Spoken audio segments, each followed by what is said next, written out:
여러분 안녕하십니까? 시와 함께 문학방송 민윤기 시인입니다. 오늘은 박인환 시인에 대해서 말씀을 드리려고 합니다. 박인환 시인이 그분의 시가 갖고 있는 문학적 성과, 엄청난 내용, 다양한 시선, 시대 정신을 잘 그렸음에도 불구하고 오늘날 저평가된 그 원인에 대해서 살펴보려고 합니다. 책 한 권을 소개해 드리겠습니다. 제가 지난해 편집한 박인환 전시집 검은 주니어의 시대, 스타북스 출판사에서 낸 책입니다. 이 시집 속에는 박인환 시인이 생전에 낸 박인환 선시집에 들어있는 시, 그리고 10년 후인 1956년 유족들이 펴낸 목마와 숙녀라는 박인환 시집, 그 두 권의 시집에 수록하지 못했던, 찾아내지 못해서 수록하지 못한 그 후에 찾아낸 시들을 정리하여 모두 수록했습니다. 이 시집을 엮으면서 저는 너무나 화가 나고 너무나 속상하고 너무나 억울했습니다. 이유는 김수영 시인 때문입니다. 김수영 시인이 누구입니까? 지금 우리나라는 우리나라 현대시를 대표하는 최고의 시인으로 김수영 시인을 뽑고 있습니다. 물론 이분도 1966년도에 돌아가셨습니다.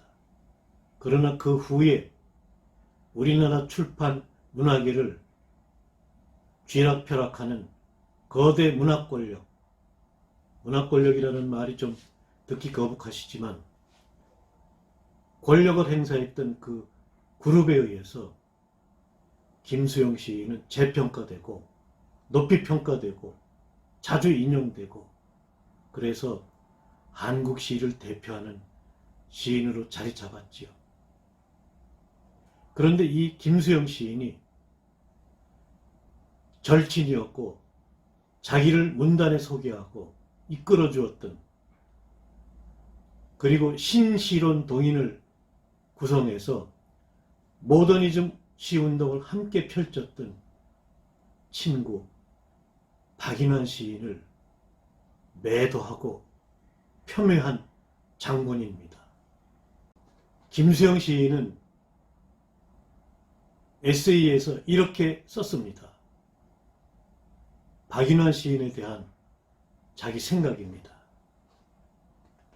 나는 인환을 가장 병멸한 사람의 한 사람이었다.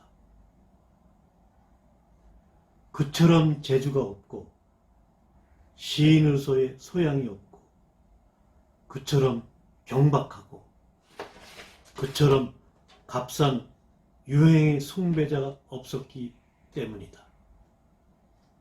3번씩이나 그처럼 하면서 박인환 시인을 매도하고 있습니다.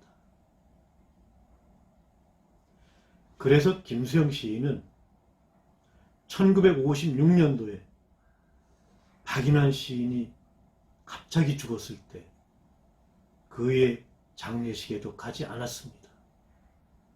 또한 그 후에 벌어진 추도식에도 가지 않았고 망우리 공동묘지에 박인환 시비가 세워질 때도 가지 않았습니다.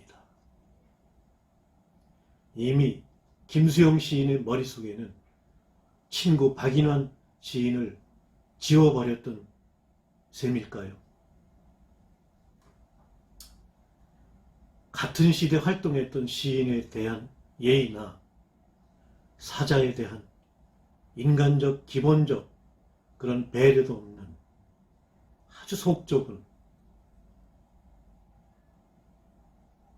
그런 시인임을 김수영 시인은 스스로 자인하고 있습니다. 문학적 소신에서 였겠지요. 김수영 시인의 말처럼. 그러나 문학이 무엇입니까? 문학이 우주입니까? 문학이 별나라입니까? 문학도 인간 세상의 일입니다. 인간 세상은 무엇입니까?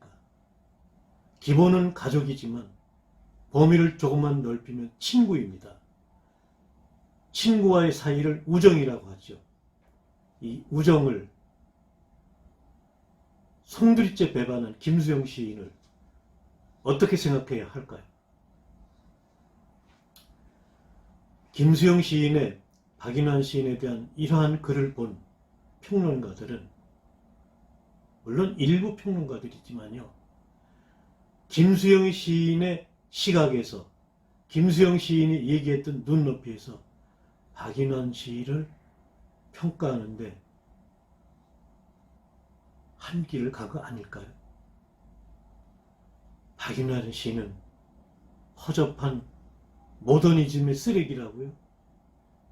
이런 평가를 박인환 시인은 지금껏 대접받고 있습니다. 이러니 박인환 시인을 좋아하고 박인환 시인이 펼친 모더니즘에 관심을 갖고 그의 전시집을 펴는 편집자로서 화가 나지 않을 수 있습니까? 얘기를 더 진전시키겠습니다. 그런데 왜 김수영 시인이 박인환 시인을 그처럼 싫어하고 증오하고 분노까지 느꼈을까요? 김수영 시인은 이렇게 말했습니다. 김수영 시인의 회고입니다. 6.25 전쟁 중 김수영 시인이 포로 수용소, 거제도에 있는 포로 수용소에 갇혔지요. 물론 인민군의 신분으로 말입니다.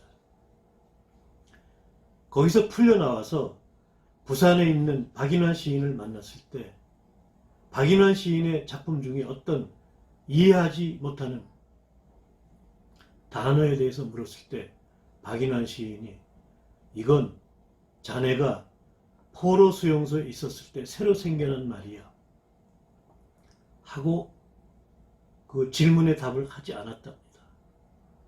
그래서 김수영 시인은 이때부터 박인환 시인을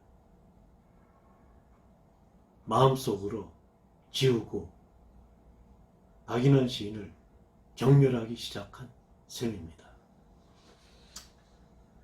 그러나 김수영 시인의 이 말은 앞뒤가 맞지 않습니다.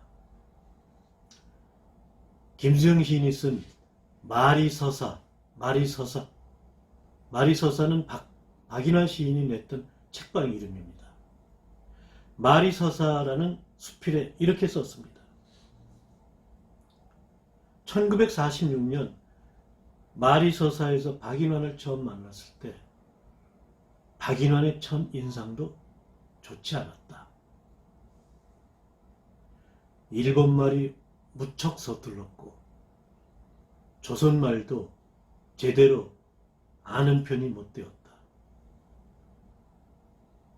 이래서 김수영 시인은 박인환 시인을 경멸하기 시작합니다. 그러나 일본말이 서투른 게 경멸할 이유입니까? 조선말이 서툰 것이 경멸할 이유입니까? 박인환 시인을 만난 것이 1946년 무렵이면 해방이 갓 되었을 때이고 아직 한국어, 조선말을 새로 배워야 할 때이고 또 일본말은 쓰지 않을 때입니다. 이런 점을 가지고 김수영 시인은 유식을 떤 거죠. 이건 지식의 갑질입니다. 그런데 그 마리서사의 주인 박인환 시인은 그렇게 경멸하기 시작하면서 마리서사에는 왜 그렇게 오랫동안 뻔질나게 드나들었을까요?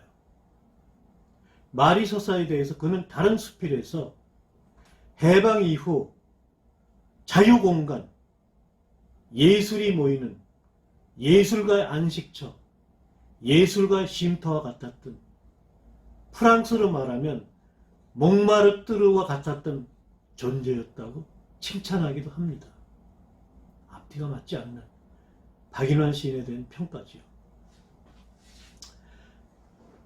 김수영 시인을 처음 만날 무렵에 박인환 시인은 이미 문단에 데뷔해서 활발하게 작품 활동을 했습니다.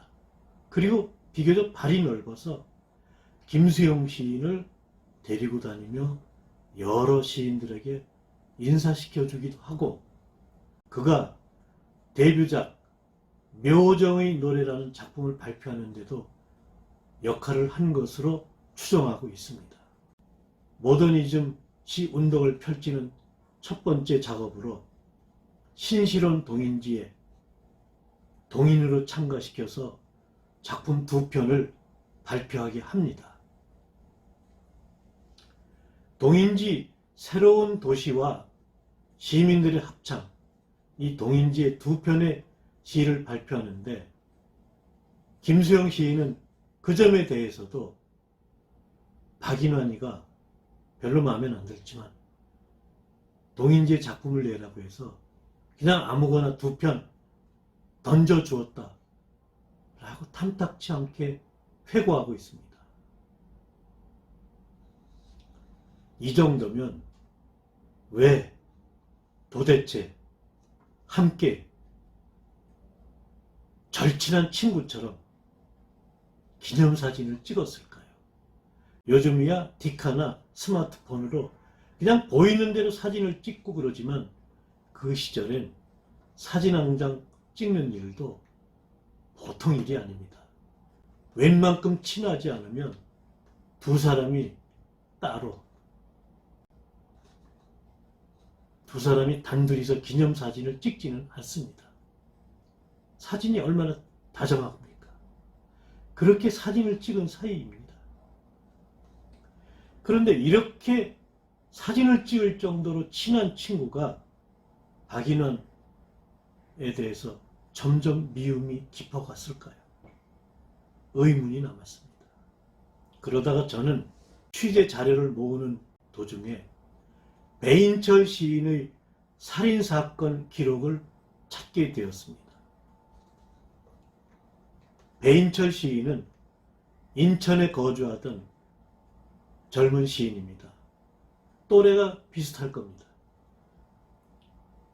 이 자료를 찾으면서 마침내 김수영 시인이 박인환 시인을 미워하기 시작한 단초, 단서를 찾아낸 기분이 들었습니다. 그러나 이건 김수영 시인을 일방적으로 매도하자는 건 아닙니다. 제 순전히 제 주관적 판단이고 편견이 있을 수 있습니다. 그러나 저는 확신하고 있습니다. 배인철 시인, 요즘 시인들은 거의 모릅니다. 문단 활동을 한 2, 3년 정도 짧게 하고 죽었기 때문입니다. 해방 직후에 해방 공간에서 우리나라 시단은 좌와 우로 갈려서 심하게 갈등하고 싸울 때였죠. 좌와 우는 도저히 결합할 수 없는 이념인지도 모릅니다. 이 배인철 시인은 일본 대학 영문과를 졸업하고 해방이 돼서 인천에서 지금은 제물포고등학교가 된 인천중학교 영어 선생을 하고 있었습니다.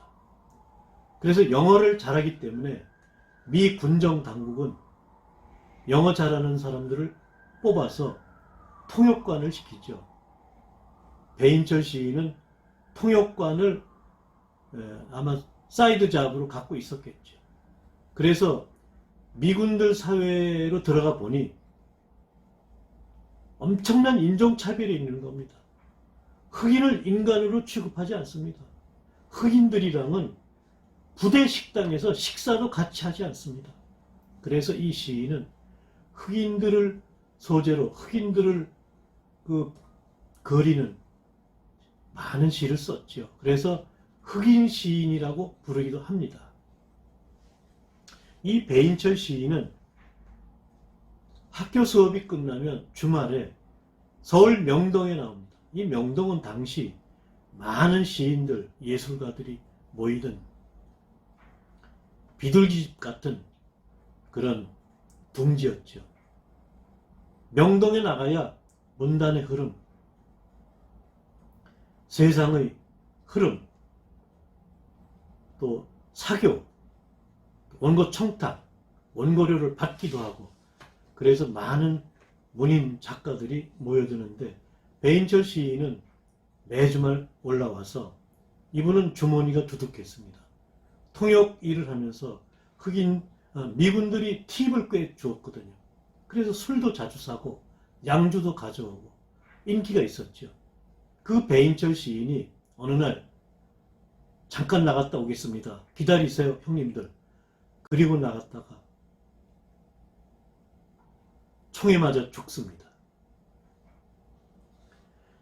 남산 필동으로 저는 추정하는데 명동에서 가깝죠. 남산 필동 뒷산을 애인하고 데이트를 하다가 애인하고 둘이 앉아서 좋은 시간을 갖고 있었겠지요. 그 뒤에서 괴한이 총을 쏩니다. 그래서 배인철 시인은 현장에서 즉사하고 옆에서 사랑을 나누던 애인은 경상을 입습니다. 이 애인은 이화여대 영문과인가 다니던 여학생이었습니다. 이 여대생이 우여곡절을 겪은 끝에 김수영 시인과 결혼하게 되는 김현경, 아직 생존해 계십니다. 탈선 행동이라든지 재미롭지 못한 일탈 행동이라든지 여러 남자와 관계를 가진 여대생이라는 식으로 마녀 사냥식으로 곤욕을 치른 여대생의 입장을 생각해보면 참 딱합니다. 수사 초기에는 김현경 씨의 남자친구로 알려진 마리서사 서점 주인 박씨, 박인환 시인입니다. 또 박인환 시인과 친한 김수영 시인, 또 모두 중부경찰서로 불려가서 취조를 받습니다. 그래서 김현경 양이 박인환 시인과 김수영 시인과 시쳇말로 양다리 연애를 한 것을 알게 되지요. 김수영 시인은 어떻게 보면 외골수 성격이라서 박인환 시인하고 좀 다르지요. 박인환 시인 주변에는 아마 여대생 또는 여자 팬들이 좀 있었을 겁니다. 그래서 김수영 시인은 그 실망감 얼마나 컸겠습니까? 그래서 그 무렵 김수영 시인은 김현경 씨에게 절교라는 제목의 시를 써서 보내기도 했습니다. 자기가 결혼 상대로까지 사랑하는 여성이 알고 보니 다른 남자와 교제하고 있었다. 배인철 시인하고는 아마도 꽤 깊은 사이였을 것으로 추정이 됩니다. 그러니 김수영 시인은 얼마나 화가 났겠습니까? 그래서 저는 이 사건 때문에 소극적으로 박인환 시인을 미워하고 싫어하기 시작했는데, 그러나 여러 가지 문단적 선배로서 박인환 시인이 자기를 배려하고 있기 때문에 겉으로 나타내지는 못했는데, 이 사실까지 알면서 본격적으로 박인환 시인을 싫어하게 되지 않았을까, 이렇게 생각합니다.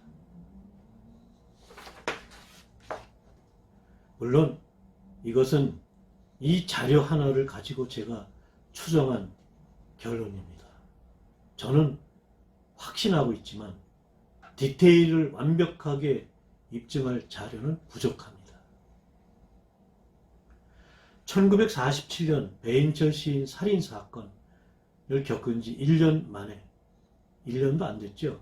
1948년 봄에 그 서점, 마리서사 서점은 폐업을 하고 박인환 시인은 이정숙 씨와 결혼을 합니다. 그렇게 해서 마리서사는 한국의 몽마르트르라는 별명을 들은 예술가들의 안식처는 사라지게 되었지요.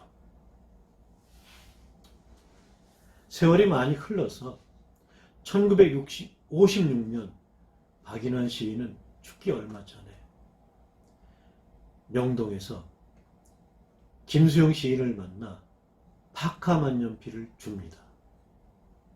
자세한 내용은 모르지만 아마도 그 전에 명동에서 술을 마시면, 저희 대학 시절에도 그랬습니다. 명동에서 술 마시고 돈이 없으면 전당포에 시계도 잡히고 만년필도 잡히고 학생증까지 잡혔습니다. 아마 전당포에 잡혔던 것인가 봅니다. 만년필을 새로 사서 김수영 시인에게 돌려줍니다.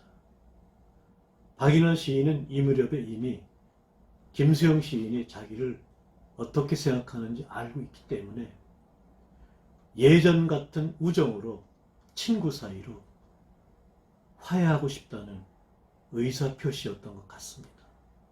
그러나 김수영 시인은 이 점에 대해 가타부타 말이 없었습니다. 화해하지 못하고 박인환 시인은 죽은 셈이지요. 저는 분명하게 말씀드리겠습니다. 박인환 시인은 김수영 시인이 표현한 것처럼 경박하고 시를 쓰지 못한 유행만을 쫓는 그런 시체말로 양아치 같은 시인은 아닙니다. 1950년대를 대표한 우리나라의 전후 시인 중에서 저는 최고의 시인이라고 생각합니다. 시대정신, 시대의식, 세계를 보는 눈, 그 어느 것 하나도 박인환 시인을 능가할 사람은 없습니다. 박인환 시인은 경향신문사 기자를 하다 그만둔 뒤에 대한해운공사에 취직해서 남해호, 당시 세 척을 구매했다고 합니다. 우리나라 정부가. 그 중에 한 척인 남해호를 타고 미국을 다녀옵니다. 그래서 19일간의 아메리카 일기라는 글도 발표합니다. 세계의 눈을 뜬 시인입니다. 박인환 시인은 결코 우리가 잘 알고 있는 연애시와 비슷한 세월이 가면, 목마와 숙녀, 그 두 편이 박인환 시인의 전부가 합니다. 그 두 편은 박인환 시인의 시 극히 일부입니다. 그래서 저는 박인환 시인을 복권시켜야 한다고 생각합니다. 김수영 시인에 의해서, 물론 김수영 시인이 전부 다 박인환 시인을 저평가한 건 아니지만 하여튼 그것이 빌미가 돼서 현재 저평가된 박인환 시인을 복권시켜야 한다고 생각합니다. 인하대학교 사회과학부 서규환 교수, 박인환의 시는 김수영의 시보다도 더 높은 품격을 보여줬지만 김수영에 비해 비교할 수 없을 정도로 저평가되어 왔다.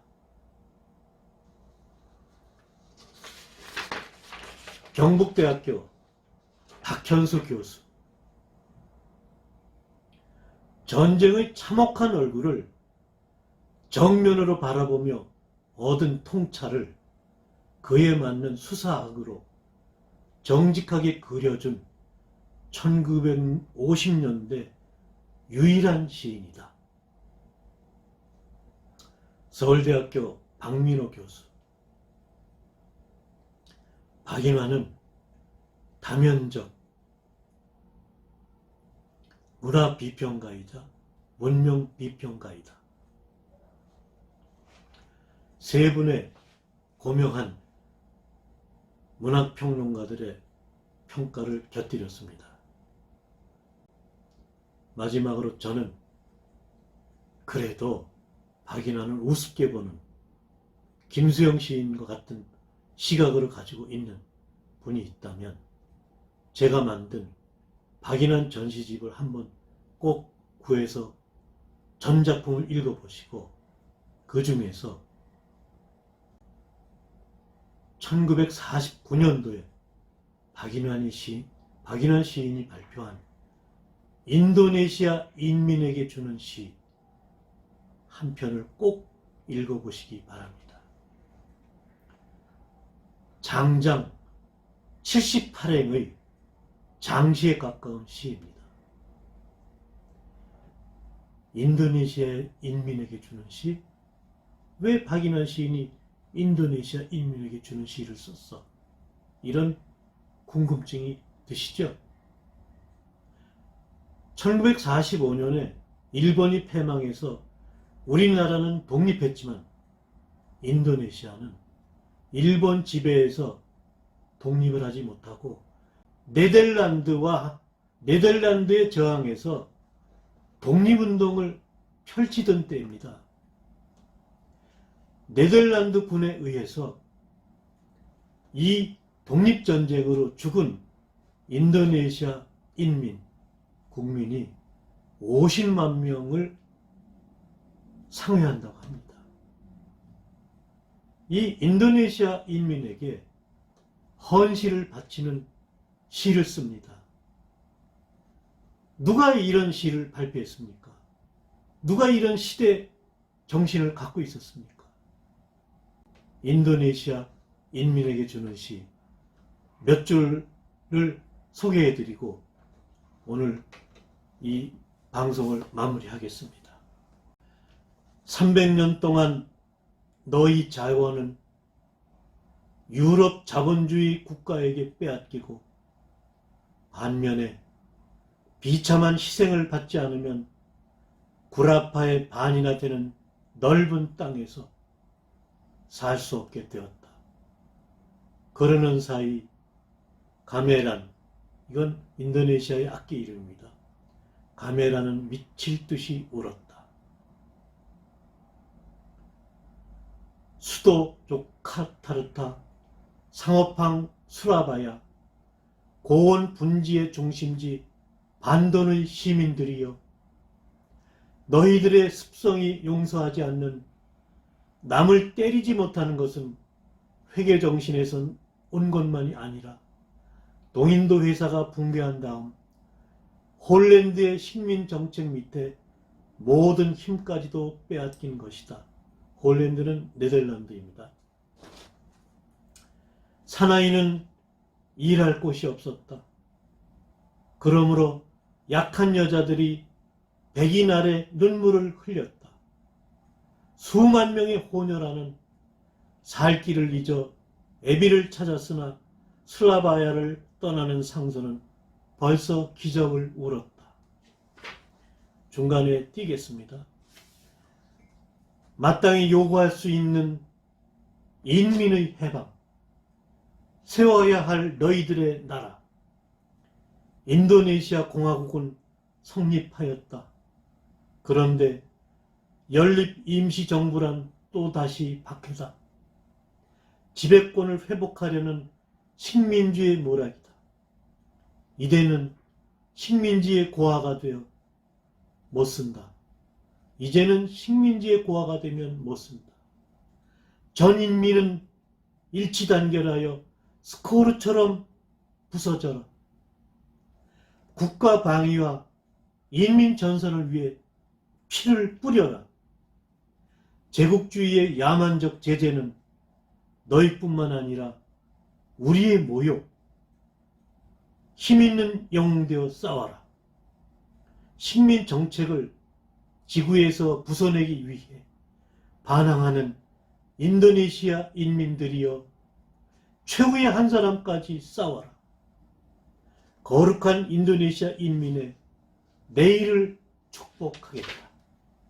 사랑하는 인도네시아 인민들이여, 고대 문화의 대유적 보로부두르의 밤, 평화를 울리는 종소리와 함께 가메란에 맞추어 스림피로 새로운 나라를 맞이하리라.